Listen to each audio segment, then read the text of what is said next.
Hello and welcome to another edition of Straight from the Training Ground, the podcast where we share our love for the beautiful game and the people out in our communities doing beautiful things. Randy Waldrum is with us today. We're very grateful to have him. He has most recently coached the Nigerian women's national team in the 2023 World Cup. He's currently the women's head coach at the University of Pittsburgh. Prior to that, he's also coached with the Houston Dash, the University of Tulsa, Baylor, Trinidad and Tobago women's national team, and Notre Dame. He has won 2 national championships with Notre Dame. He's a 2-time National Coach of the Year. He has 449 Division I career victories. Randy, very excited to have you on with us today. We really appreciate it. Well, thank you for having me. I appreciate the invite very You've much. had an amazing career in all facets of the game. You've been around the college scene for a long time, but you've also coached at the international level. But real quick, take us back to, I believe, you're from Texas originally. Is that correct?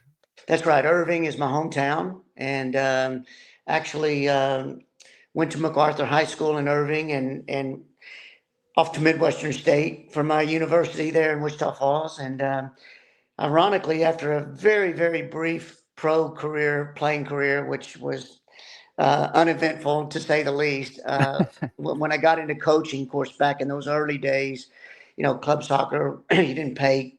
There was no club soccer and paid coaches. So the only way really to make a living was coaching high school or coaching college and or the pros. And so I went back and actually got my first teaching and coaching job at Irving MacArthur High School, where I went to school. And so that was kind of unique and weird to see some of the teachers that I had were now colleagues of mine, as a young coach breaking in. And so that's kind of how things got started. That's very cool. I actually did the same thing, and I understand it is weird when you walk in there as a Yeah. teacher and you're all of Yeah. a sudden your coworkers. Yeah. Yeah. So take us Yeah. back to the time frame around the time when you grew up, though. Yeah. I mean, how did you first get involved? I can't imagine what the soccer scene maybe was like back in Texas. Yeah, well, we didn't have it. When I grew up, I mean, I was 12 years old before I even knew what soccer was, and that's when I started playing. And ironically, what had happened is I had gone down to our local Parks and Rec Center, and there was this Swedish guy in the hallway trying to get kids to sign up for he wanted to start a soccer league in Irving, and asked me if I wanted to sign up, and I go, like, yeah, sure. What is it? And signed up, and so by today's standards, you got what, 3 3-year-olds playing, Yeah. and my grandkids now are 10 and younger, and they've already had more years of playing than I had before I was 12. So yeah, it was quite different. And then, of course, back then you didn't play, you just played for a local team in your city. You never saw, even through my high school, until the Ron Griffith started the Texas Longhorns in Dallas. That was kind of the first club that was established that I was aware of, that players would leave their hometown to go play to, like the club scene is today. So back all through my career, I played for a club team that was in Irving, and we'd go play a club team in Richardson, or we'd go play a club team in, Oak Cliff or whatever. You didn't cross over, your city boundaries and go hop onto to the Sting or to the Texans, or, these kind of clubs that we have now. So it's changed so much since I was first introduced to the game. I got to ask, had you ever seen soccer before that? Had you ever even seen a game when you were 12? No, no, when I signed up, I don't recall having ever seen a game because, of course, it wasn't on television. I Yeah. think once I signed up, I don't know how long afterwards, but I can remember seeing Soccer Made in Germany was a show that came on maybe like on a Sunday, and Yeah. black and white for a half an hour, and Yeah. just highlights of the German league. But I really hadn't even seen a game. I mean, I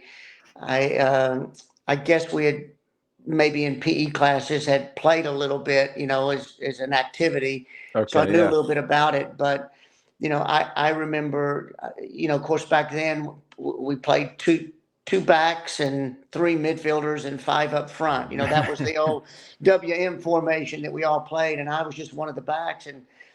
And of course, that league, people won't appreciate it, but when I signed up, because this was a new league, I was 12, but there was only one league for all age groups. So we had kids that were 17 years old playing against 12-year-olds, like it was just one big, they just divided up the ages amongst the teams to make it as level as you could. But, it was like now you can't even get your state association to let you play up an age group hardly, Yeah.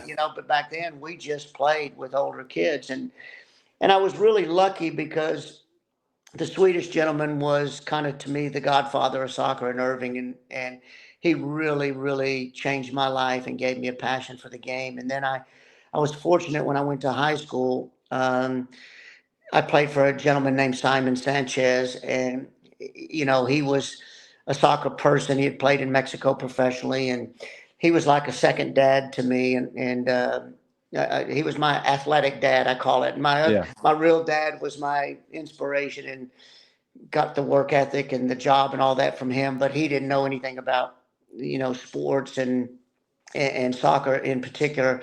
So Simon really kind of gave me my first real true love of seeing that the game could take me some places that I never thought would happen for me. So I was really lucky to have a couple of really good early mentors in my life, to expose me to the game. And I can remember Simon. I played high school for him. Of course, back then it wasn't a UIL sport; it was a club sport in high schools. Okay. And I played for him high school on during the high school season. I played for a club team in town in Irving, at the same time, because we could do both. And then on Sunday, Simon put me in his a men's league over at kind of we called it the Bandit League in North Dallas, because it was kind of an unsanctioned Mexican league, in the Dallas area. And I'd go over and play with men when I was 14, 15 years old. And it was, I wouldn't change that for anything. I got exposed to so much as a young player. And yeah, you're very, very thankful to have that. And then, of course, you mentioned to me before we got on the call a little bit about Shellis. And, when I got into the college game, Shellis became kind of a mentor to me as well. And had the chance to work with him when he first came to SMU, and we've been lifelong friends since. And so I've been one of the lucky ones that just had some really, really good people in my life that gave me some good direction. So as we mentioned, you're currently at Pitt as a women's head coach, but you've been around different college levels and international level. Moving on, you said transition, you started at the high school level into college. What were some of your early challenges as a coach when you were younger? Well, the biggest challenge was I was also young, and so I was only a few years older when I got to MacArthur. I was still in my early 20s, and so wasn't that big of an age difference. So I think kind of making sure you could manage parents, as being a young adult, and manage players, and making sure the players had the respect, that you wanted as a coach. And I think the good thing is I was fortunate that I was a pretty good player, so I could still go out and do the demos and still hop in when we needed, and could still perform at a high level. And so that gave me kind of immediate respect from the team. But I think early in those early years, just learning how to manage parents and players and a collection of personalities. That's coaching is so much more than the X's and O's. So I think that in my early, and then also managing myself as a coach, because what I found when I was a young coach, I felt like my success, or the way people viewed me, was all going to be geared to wins and losses. So I was a young coach on the sidelines that wanted to get into it with the referees, and question calls, and I think as a young coach I put a lot of pressure on myself and in the environment, because I wanted to be so successful, and it was really more about winning. You thought you were going to be measured by your success being measured by wins alone. And of course, as you know, we've all learned as we've been in this game, and over time the successes are more measured in developing the whole player, and developing good people, and successful teams will follow if you do things the right way. And so I had to learn a lot as a young coach, how to grow up and mature into a coach that was more than just about wins and losses. And I think that would be my message to any young coach now is, when they ask me is like, don't place your value on how much you win and you lose. There's a lot of great coaches out there in the youth game, and we're really at all levels, that aren't winning a lot of games, but they are developing players not only with their ability, but they're developing them as young people that's going to go on and make a difference in the world. And that's really big picture. We learned that's, more what our jobs are as we get older and we go through the process. Yeah. So how would you say that's the biggest way that you have changed as a coach over the years, or are there other ways you think you've I, changed? I think I've continued to evolve, even really up to today. And some of the things, I was having this conversation with somebody the other day, and that was a big change, to learn to go from how I valued myself to learning it wasn't about me and my record, so to speak, but Yeah. it was more about the team and developing those young men. Because I started out on the men's side as a coach in high school. And so that was one transformation that I made. I also learned, I got involved with U.S. soccer and coaching education, and the Olympic development program was really big back then. So I got really heavily involved in that in North Texas. And so I was lucky to be around a lot of good coaches and learned a lot about coaching education.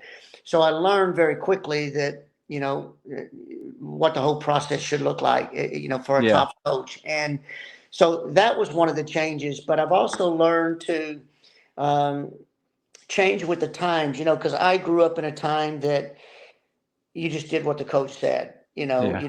Players didn't question it. I can remember going to my dad as a young player and complaining about something, and him saying, "Hey, stop. You have a coach. Go talk to your coach." Well, we don't see that today. Parents get involved, and we live in a different world. So it was kind of more of a dictatorship back when I grew up playing.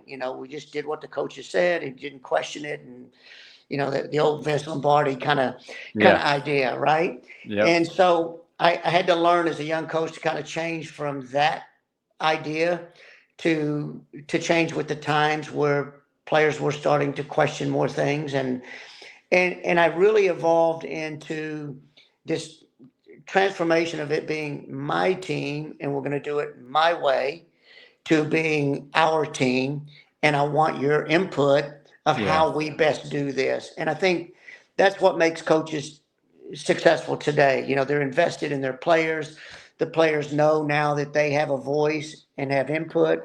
Ultimately, the coach has to make the final decision, but it's now Sure. everything we do is about us and we, and it's our team, not about Randy. It's my team. So that's one way we changed. I can remember even when I got to Notre Dame and winning, we had a very successful program there. We played in 8 Final Fours and won 2 national championships, and in 14 years. So we were almost in a Final Four every other year. So it was, but I also still, back then, we didn't have social media. The Yeah. Facebook just got started, and as strange as this is going to sound to any young coaches and young players Mhm. out there, but back in those days, everybody's boots were black. Yep. So I can remember when the white shoes first came out at Notre Dame, I wouldn't let our players wear it. Like, it just didn't, like, I didn't like it. It didn't look. No, we're wearing, you Too know, flashy. that flashy. And then it was kind of like, well, Cristiano Ronaldo. And then I can remember always saying, well, when you get to be his level, then I'll let you wear it. Otherwise, we're all going to be. And I remember Joe Paterno was like that at Penn State. Very Yeah. basic, wouldn't change. And then before I left, by the time I'd left Notre Dame, our kids had all different kind of color shoes and everything. So I had to, like, it sounds really strange, but you have to learn to change, with the No, time. I And even Facebook, I can remember initially at Notre Dame, we wouldn't let our kids on Facebook and have their site, because Northwestern had gotten, their women's team had gotten suspended for a semester because of some Facebook posts of some parties and things. So I just didn't, yeah. want that happening. And so I can remember early on, I didn't believe in the social media. We wouldn't let them on Facebook. And then as the years went by and you learn the power of social media, that it can be a real positive, not only for individual players, but for programs to brand. And like there is a huge positive aspect to social media, but there's also a huge negative piece of it. So we had to go from saying you can't at all to saying you can, but let us now work with our media people here on campus to teach you how to use it and in the positive ways and the negative ways. So it's just continually, changed. I think our coaching methodology, even the way I teach, has changed over the years because the game has continually evolved. So, yeah, I think I'm still changing, even Yeah. to this date. I think we're still changing with the times to keep up with the game and the way we do things. Well, I think that's great because I think that, for as long as you've coached, I think there are a lot of people who, like you said, you get stuck in your ways Yeah. and you get very adamant about something. And I think obviously what you've done on paper and the things you've been a part of speak for themselves. But, in anything, in any job, office job, whatever you want to do, you have to change with the times if you want to Yeah. keep being successful. I think that's great to have an open mind Yeah. like that. Now, I'm going to throw this at you. We did not talk about this off camera yet. Yeah. A long time ago, maybe 10 years ago, I don't know when it was, but when you mentioned Notre Dame, uh, I just want everybody to understand that you were the kind of coach. I was at the United Soccer Coaches Convention back then, NCAA, Yep. and you were one of the kind of guys that sticks around after a session. It was while you were at Notre Dame, Yep. and I've always had, been fond of the program and the success, obviously, but the kind of person you are, you're one of those coaches that sticks around after a session. And you talked to me for about 10 minutes about coaching girls and coaching women's soccer. And I'm Yeah. sure you don't remember that because you've probably Yeah. talked to thousands of people, but Yeah. I've never forgotten that. I just want everybody to know that, it's one thing to have accomplishments and things on paper, but when you're talking about developing the whole person and it says a lot about you and people like that as a coach to stick around and talk to people and hang out with people from all levels of the Yeah. game. So I Yeah. personally thank you for that. And I've Yeah. always remembered that. So it's Well, great. I appreciate that. I really believe in that because, like I said earlier, I was lucky to have some good mentors, and I think it's our job as coaches that some coaches are protective of what they do and they don't really want to share and that Yeah. type of thing. But I've always felt like we're still trying to grow the game, so it's bigger than just my program that I'm trying to protect. We're still trying to grow the men and women's game in this country, and the only way to do it is to share information. So I've always felt like I've had good people that's done that for me, and I've just always felt that's part of giving back to it. And plus, I love doing what we're doing now, just talking shop and talking about the Yeah. game. So I love doing that. But I do appreciate you saying that very much. That means a Uh, lot. Absolutely. Yeah. And I think everybody deserves to know that. That was Yeah. a great memory for me, and I've always appreciated that. I did hear the other day, I have to ask you this as well. I believe I heard on the 343 podcast you were on at some point. You Mhm. mentioned Sir Alex Ferguson. Yeah. You look up to him or you love to pick his brain. Right. Tell me a little bit about that. Well, I just years ago became a Man United fan, Me and too, unfortunately, right yeah, now. I know. That's hard to say today. It's almost like saying I'm a Cowboy fan still today, But I just, kind of back when that transformation was happening with when they brought Cantona in, and right before Beckham and Giggs and all those guys really took off. So I've just been a fan for years and loved his success at every level. Kind of followed what he did at Aberdeen and of course, when I was at Notre Dame, Bobby Clark, our men's coach at the time at Notre Dame, had played for Sir Alex in Aberdeen. And so he knew him personally. So we would always share stories. And I'd pick Mhm. Bobby's brain as, what was he like? How did he manage? And I just think he was one of these guys that more so even than X's and O's, because I'm sure he was quite good at that as well, obviously, with his success. But I loved the way he managed players because Yeah. doing that in the pros, it's quite different than managing youth players or college players. You're managing a completely different type player there. So I was always interested in that, but I've been a big fan. The irony of it is, when we were at Notre Dame, we would always do a spring, excuse me, a spring clinic for club and high school coaches, and we'd usually have 125, 150 coaches in. Mhm. Bobby and I would always bring in a guest clinician, and it was just like a little weekend kind of like Yeah. the convention, but it was just a mini convention, so to speak. And for years, we wanted to bring Sir Alex in, but of course, he was always in season in the spring, and Yeah. we never could. The year I left Notre Dame to go to the Dash, he had left Man U and retired. And Bobby got him in to Notre Dame that next year. So at least Bobby got him to autograph a book, a personal autograph to me in the book, and he sent me the book when Sir Alex came in. So that was one chance I really was going to get to meet him, and and I missed it by a year. But yeah, big fan of him. Obviously, it's hard being a United fan now, but Yeah. we're going to get through it eventually. I don't know Yeah. when, but we're going to get through it. But yeah, I just. Have always been a big fan of what he does, and I think, of course, today there's several managers that you look up, the transformation of the way Pep has changed the game. And I'm always looking for, I'm also one that reads a lot Hmm. about coaches in other sports too, because I think it's transformational, and so I read Krzyzewski's books and Yeah. yeah, any football coach, Tony Dungy. I mean, I try to read those kind of autobiographies to see how they handle and manage, and is there anything I can pick up and equate. I can remember when I was at Tulsa, going out at the time. Tubby Smith was our basketball coach before he went to Kentucky, Yeah. and I would just watch some of his practices, and there was so much of what that sport does that you can equate to our sport.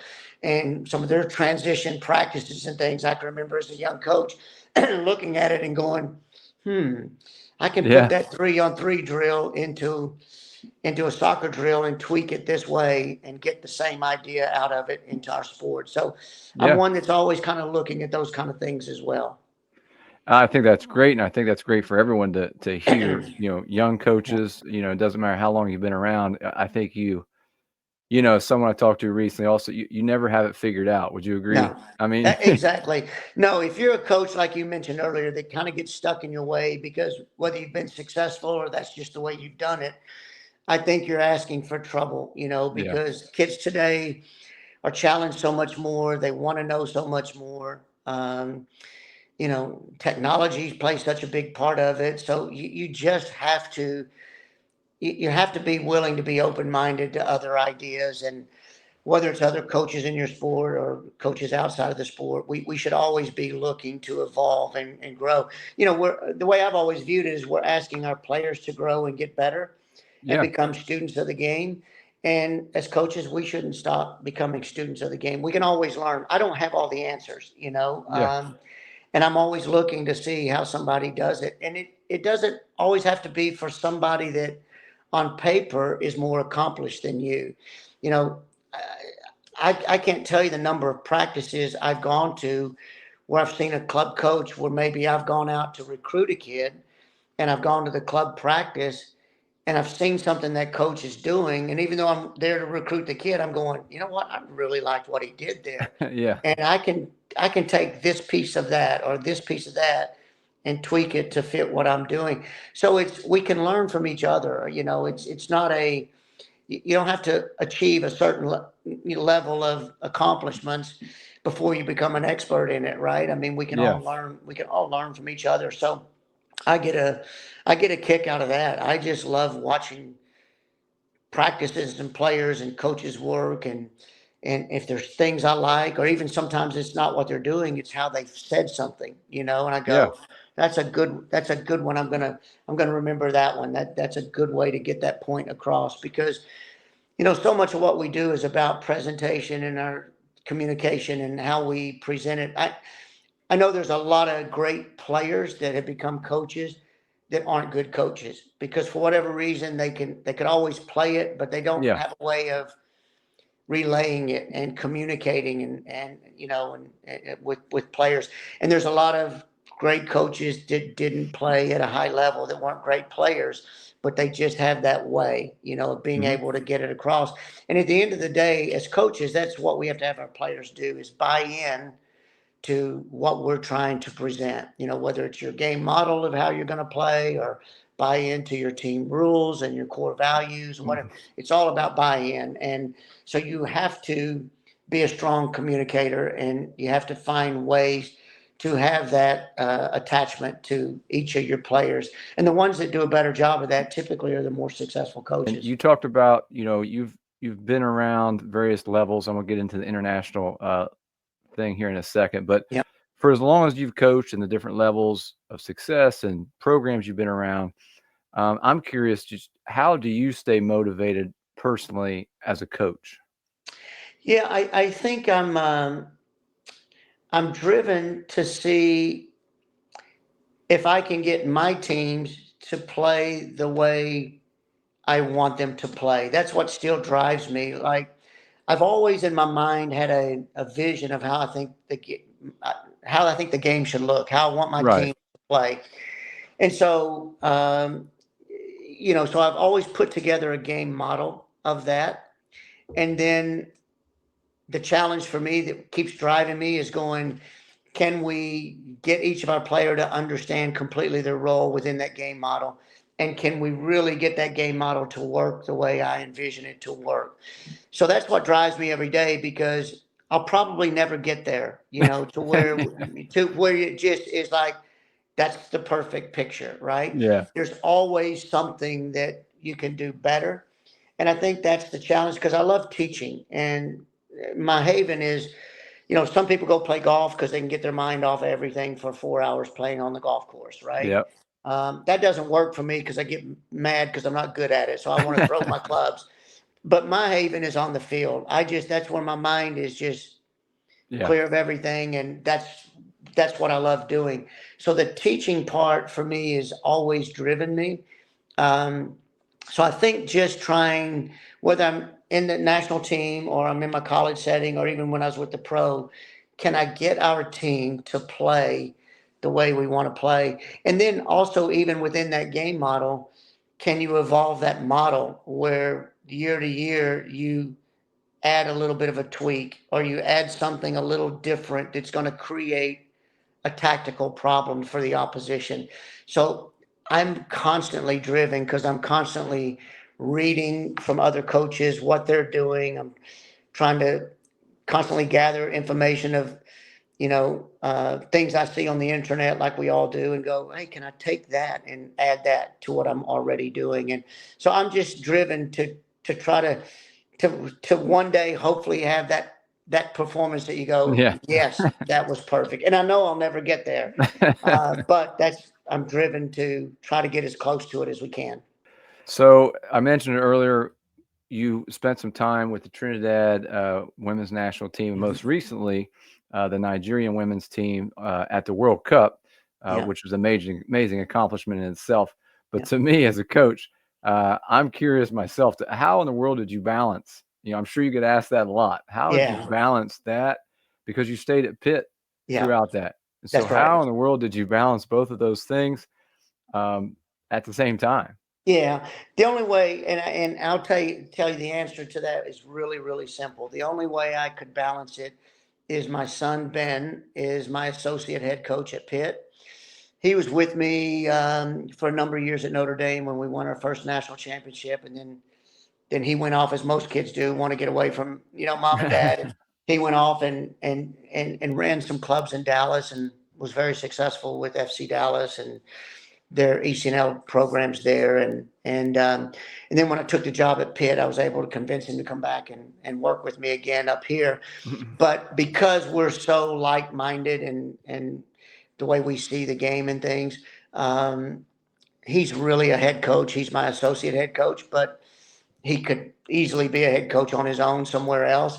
And so I knew the time I would have to be away with Nigeria, that we were in good hands at Pitt. If I'd have had any other assistant, I probably couldn't have done that. Mainly because, like I said, he's been with me so long.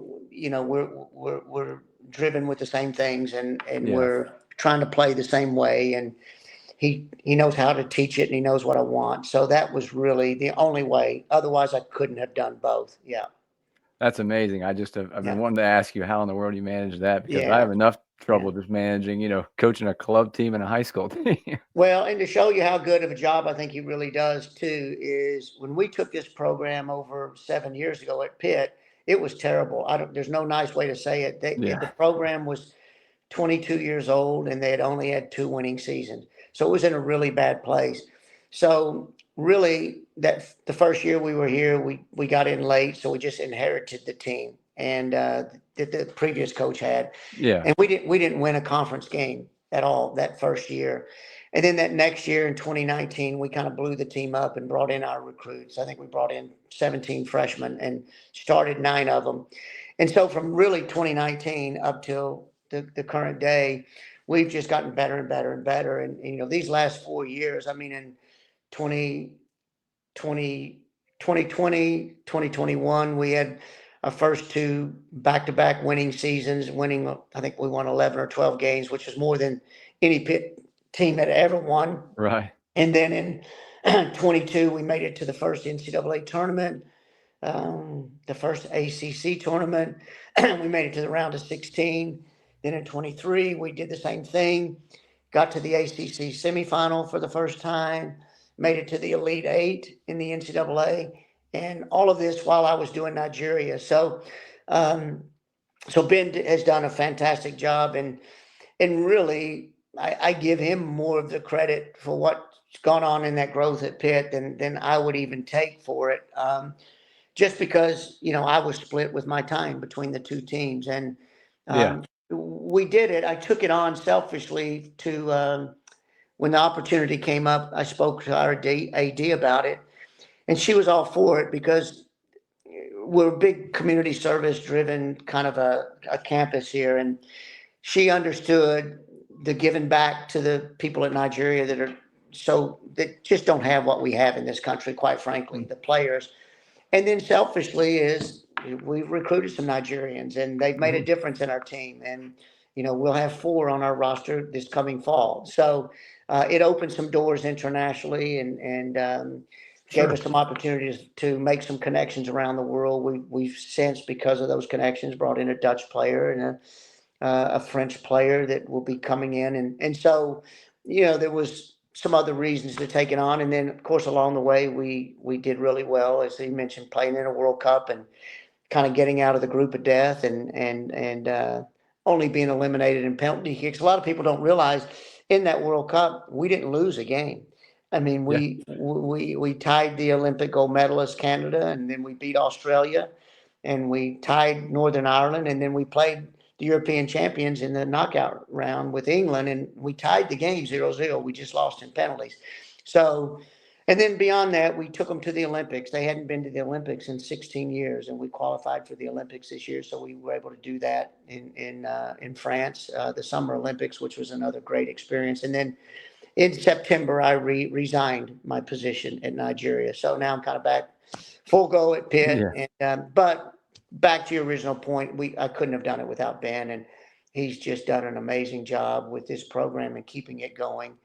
And in addition, he was even helping me from behind the scenes, getting me video and doing editing and scouting and things for me with Nigeria along the way as well. So we've just been blessed to have some really great kids here at this program that accepted that and understood it and continued to grow as a program here. And now, we want to win a national championship at a second school. I don't think that's been done in Division I, where a coach has won at 2 different schools. So, that's the goal, and that's what drives us at Pitt. Well, I'm confident you'll have your chances. So everywhere you've went, you've been successful. And like I said, I think a key to that, not only at the international level, those are some amazing experiences and accomplishments, but I think that the most important part of everything we've talked about is how open you are to continuing to learn and just your personality, of like you said, you never have it figured out. And I think that when that's what you focus on, that's kind of the big picture, right? And then everything else follows. So